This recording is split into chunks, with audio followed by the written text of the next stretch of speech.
Amravati super speciality रुग्णालय सुधारण्यासाठी काँग्रेसनं आंदोलन केलं। एबीपी माझानं 2 दिवसांपूर्वी अमरावती रुग्णालयातील रुग्णसेवा ठप्प झाल्याची बातमी दाखवली होती। अमरावती शहरातील सुपर स्पेशालिटी रुग्णालय हे एक ऐतिहासिक आणि भव्य रुग्णालय आहे।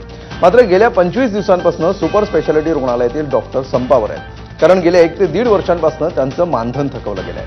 यामुळे शस्त्रक्रियांसह सर्व ऑपरेशन्स बंद आहेत। या सर्व बाबींचा तीव्र निषेध व्यक्त करण्यासाठी आणि महायुती सरकारला जाग आणण्यासाठी Amravati Congress committee super speciality रुग्णालयाच्या प्रवेशद्वारासमोर त्यांनी आंदोलन केलं। जवळपास 65 सुपर स्पेशालिस्ट जे मानधनवाढ घेतलेले आहेत ते संपावर गेलेले आहेत 25 ऑगस्टपासून आणि शासन स्तरावर पाठपुरावा केलेला आहे। लवकरच निधी मिळेल।